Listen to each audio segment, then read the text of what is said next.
अजित पवार जास्त का चिडतायत? अजित पवारांना जास्त का क्लॅरिफिकेशन द्यावं लागतं?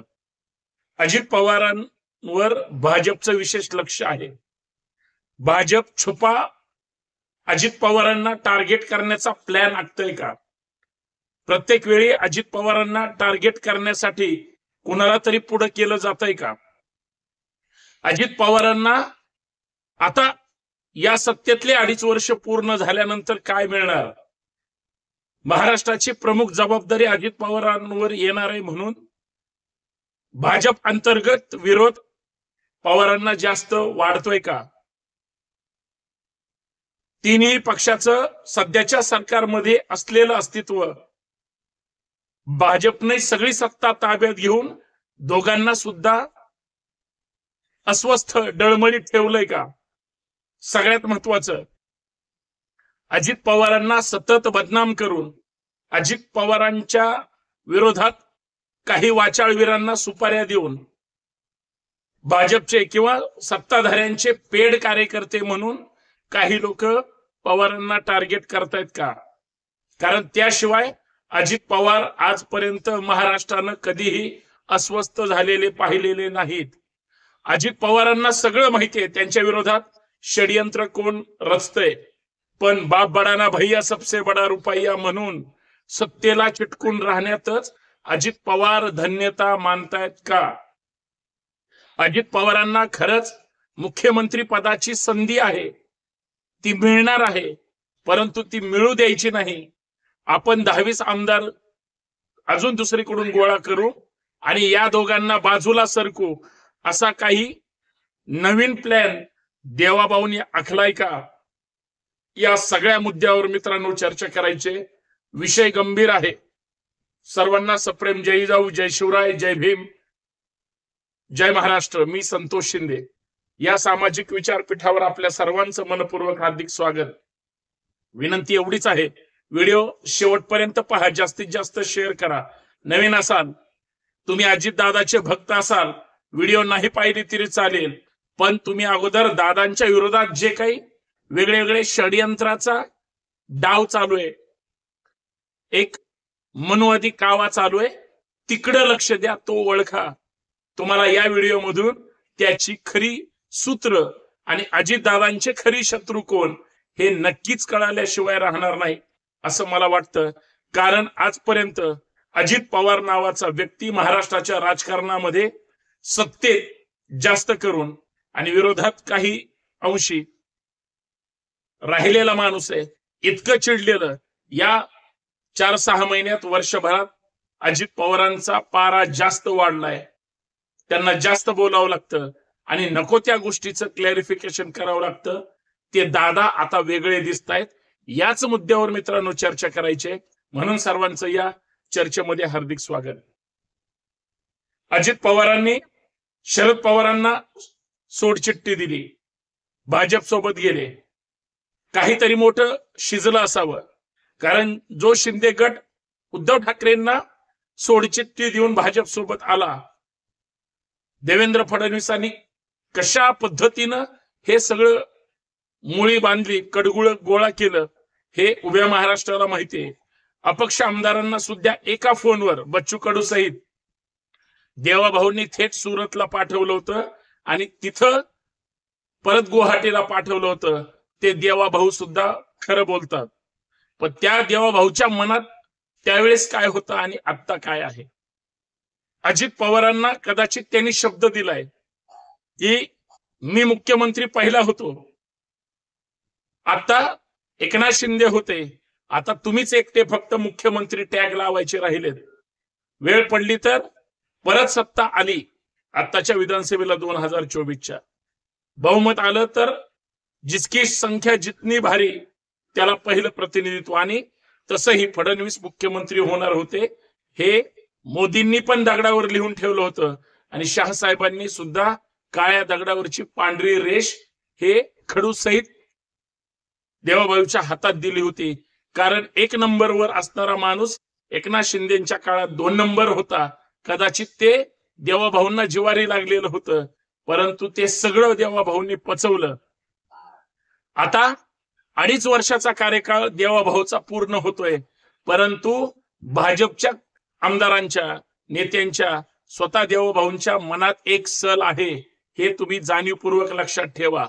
ती सल अशी आहे की आपले 137 आमदारांच्या जवळचं आपलं स्वतःचं व्यक्तिगत बहुमत असताना काही थोड्याफार आमदारांसाठी 10-15 आपण घेऊ कोणाकडून तरी, काय पण होऊ शकतं आहे, त्यांना सुद्धा फोडण्यात आपली पीएचडी आता झालेली, आपल्याला कोण काय करू शकत नाही. जर 5 वर्ष मुख्यमंत्री पद आपल्याकडेच ठेवायचं असेल आणि 2.5 वर्ष देण्याची वेळ आता येणार आहे, मग ज्याला द्यायचंय त्यांच्या विरोधात सतत कोणतरी बोलत राहा. हा एक बामणी काव आहे, तुम्ही बारकाईनं लक्षात घ्या किंवा नका घेऊ.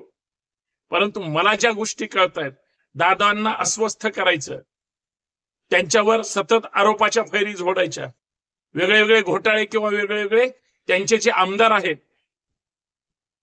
एक बीडच्या आमदारांनी पक्षाची आणि स्वतःची इज्जत घालवली, दादा तिथं सुद्धा प्रचंड सफर झाले. इथल्या राजेंद्र हगवणे प्रकरणात सुद्धा थेट दादांचं नाव आलं. दादा अस्वस्थ झाले. आयुष्यात ज्या व्यक्तीनं कधीच इतकं क्लॅरिफिकेशन आणि पत्रकारांना सुद्धा अदबीनं बोलण्याची वेळ दादांवर आली होती, उभा महाराष्ट्र पाहत होता.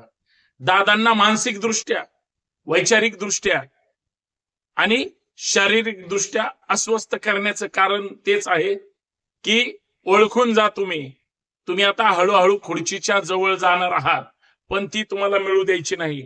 म्हणून स्वयंघोषित दीडदमडीचे काही सरकारच्याच देवाभाऊच्याच पैशावर कदाचित माहित नाही मला सोडलेले काही वळू स्वयंघोषित ओबीसी नेते सुपारी घेऊन अजित पवारांवर आणि त्या नेत्यांवर तोंड सुख घेताना दिसत आहेत. दादा जबाबदारीनं बोलतायत, रोखठोक तिथं खुलेआम बोलत नाही. आणि जो ओबीसींचा मूळचा जुना नेता आहे तो दादांविरोधात गेला, पण मंत्री पद मिळाल्यानंतर एकदम जागेवर शांत आला. तो ओबीसी नेता मात्र त्या नेत्याला सांगत नाही. याचा अर्थ असा आहे, तेरी भी चूप मेरी भी चूप, दादाची खुर्ची मात्र गुपचूप, अशी परिस्थिती या सध्याच्या परिस्थितीमध्ये आहे. आणि मग याचं जे काही दुष्परिणाम होणार आहेत, म्हणजे भाजपची जी नीती आहे ती जगजाहीर आहे, ती फक्त महाराष्ट्रापुरतीच आहे अशातला भाग नाही. तोडा फोडा वापरा चांगल्या पद्धतीनं आणि फेकून द्या. आता यांचं काम झालेलं आहे. यांच्या कुटुंबात, यांच्या पक्षात, यांच्या कार्यकर्त्यात आणि महाराष्ट्रात यांच्याविषयी फारसं असं लोकांचं चांगलं मत ठेवायचं नाही, अशा पद्धतीची वेळ आणायची. आणि मग लोक म्हणतील की यांच्यावर प्रचंड आरोप आहेत, देवाभाऊ तुम्हीच कंटिन्यू राहा मुख्यमंत्री. आणि मग हे असं सुद्धा होऊ शकतं. मला असं वाटतं, म्हणजे पुण्यातल्या प्रकरणाच्या बाबतीमध्ये, बीडच्या प्रकरणाच्या बाबतीमध्ये, आता तळेगाव दाभाडेमध्ये पूल दुर्घटना झाली, त्यांचा स्थानिक आमदार आहे, तिथं सुद्धा पालकमंत्री म्हणून दादाला टार्गेट केलं जात आहे. आता ते त्या पदावर बसण्यासाठी सक्षम आहेत का? इतके वर्ष सत्तेत आहेत, बिलकुल आहेत. पण काही कुरघुडीच्या आणि श्रेयवादाच्या राजकारणात सध्या फुटबॉल होतोय का निर्णयांचा? तर नक्की होतोय. वेगळ्या नेत्यांचे आक्षेप आहेत, हस्तक्षेप आहेत. कदाचित तिथं मनाच्या विरुद्ध काही गोष्टी घर्षण होत आहेत का? बिलकुल होत आहेत. जरी तुम्हाला स्वच्छ, सुंदर आणि कडक दादा दिसत असले तरी आतून मात्र त्यांच्या पक्षात, त्यांच्या मनात आणि विचारांमध्ये सुद्धा प्रचंड भयानक अस्थिरता आहे असं जाणवत आहे. हा माझा ठाम विश्वास आहे. कारण तुम्ही पूर्वीचे दादांची भाषणं ते सहज बोलून जायचे, आता नाही जात. अंबानीला सुद्धा पेट्रोल चोर ठरवलं, त्यांच्या त्या बोलण्यातून येऊन गेलं. काही गोष्टी काही अंशी ह्या लक्षात घेतल्या पाहिजेत. आणि हे सगळं का होतंय मित्रांनो? हे कोण करतंय? सत्तेमध्ये भाजपचा जो प्रमुख नेता आहे तोच ठरवणार ना. माझी खुर्ची मी दुसऱ्याला द्यायची असेल त्याला सहज कशी काय देऊ? आणि तसंही आमच्याकडे एवढं संख्याबळ असताना आणि एक हाती सत्ता पाहिजे हे त्यांचं स्वप्न आहे. 400 पारच्या गप्पा यांच्याच होत्या. लोकसभेत एक हाती बहुमत पाहिजे होतं. एनडीएचं तिथं नाव होतं, हे बळच घेतलेले होते. पण दुर्दैवाने एनडीए म्हणावं लागलं, 400 पार झाले नाही. 240 मध्येच गाशा गुंडाळा तिथं लक्षात घ्या, तिथं यांच्या लक्षात आलं एक हाती बहुमताशिवाय काही हे नाही, म्हणून दादांना टार्गेट केलं जात आहे. आता त्यांचे कार्यकर्त्यांचं काय म्हणणं आहे मला माहित नाही, त्यांचे प्रवक्ते किंवा इतर पदाधिकाऱ्यांचं वेगळं मत असू शकतं मला माहित नाही. आणि त्यांना हे सगळं षडयंत्र, हे सगळं संकट कदाचित दिसत असावं, बोलण्याची हिंमत अजिबात नाही. कारण दादा आणि दादांचे कार्यकर्ते, दादांकडे असलेले सगळे कार्यकर्ते स्वार्थासाठी शरद पवारांच्या सावलीखाली आयुष्यभर राहिलेले आणि सत्तेसाठी दादा सोबत आलेले. दादांना जर सत्ता नसेल तर ते काय करणार? हे सगळं स्वार्थी लोकांचं कडगुळ आहे आणि हे यासाठी आहे. राजकारण म्हणल्यानंतर सत्ता शिवाय कोणीही टिकू शकत नाही, जगू शकत नाही. सत्तेशिवाय शहाणपण नसतं, हे काही खोटं नाही. परंतु या सगळ्या गोष्टीतून बाजूला करण्यासाठी दादांना सत्तेतून होतील न होतील मला माहित नाही, मी काय भविष्यकार नाही, परंतु सध्या महाराष्ट्रामध्ये षडयंत्र रचून टार्गेट करण्याचा प्रकार होतोय असं माझं वैयक्तिक मत आहे. कदाचित हे महाराष्ट्रात दिसतं. आणि मी बऱ्याच लोकांशी चर्चा केली, काही त्यांच्या लोकांशी, काही विरोधातल्या लोकांशी, काही लांबून पाहणाऱ्या लोकांशी चर्चा केली आणि काही वस्तुस्थिती जाणकार असतात त्यांच्याशी चर्चा केली. माझं जे मत आहे काही अंशी 70% ते हिंमत नाही त्यांची ही 70% जायची, पण ते 55-60, 50-55-60 अशा पद्धतीनं त्यांचं सुद्धा मत आहे.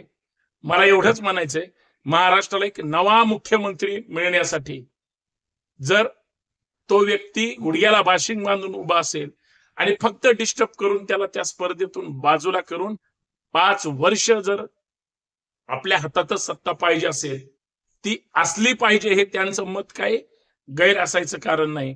परंतु ज्यांना वाटा मिळणार आहे त्याला मिळू न देण्यासाठी जे षडयंत्र आहे ते बागुलबुवा टार्गेट करणारे हे पैशावर त्या ठिकाणी टार्गेट करतायत. एवढंच मला या माध्यमातून सांगायचंय. बाकी मला अजित पवारांचं, त्यांच्या पक्षाचं किंवा त्यांच्या लोकांचं काडीचंही काही घेणं नाही. मी काय त्यांचा समर्थक हे नाही आणि मी त्यांचा 100% विरोधक असायचा काही संबंध नाही.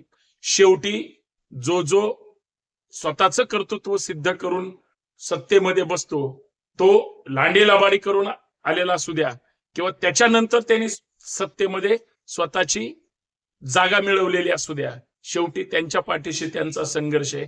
पण वाटा मिळावा यासाठी ज्यांचा प्रयत्न आहे तो वाटा मिळू दिला जाणार नाही हे लिहून ठेवा. वेगळे प्रकरण काढून दादांना टार्गेट केलं जाईल आणि एक मोठी शक्ती सत्तेतली हे सगळं करतंय असं वाटतंय. बाकी काय आहे ते भविष्यात कळेल. तुम्हाला काय वाटतं? मी म्हणतोय ते खरं असेल की नसेल, पण किती लोकांना वाटतं की अजित पवार मुख्यमंत्री झाले पाहिजे? जर शब्द दिला असेल आणि त्यांची काही चर्चा झालेली असेल तर ते होईल. पण होऊ देणं कुणाच्या हातात आहे आणि होऊ न देणं कुणाच्या हातात आहे? टार्गेट ठेवून सतत बदनाम करून अस्वस्थ करून टाकायचं आणि मिळू न द्यायचं हे कोण ठरवतंय हे लक्षात घ्या आणि तुमच्या काही दिवसात नजरेसमोर येईलच. मी जे म्हणतोय ते खरंय की नाही मला नक्कीच कमेंटमध्ये सांगा. खरंच दादा खरंच मुख्यमंत्री होतील? तुम्हाला काय वाटतं या पंचवार्षिकला? फक्त जय शिवराय.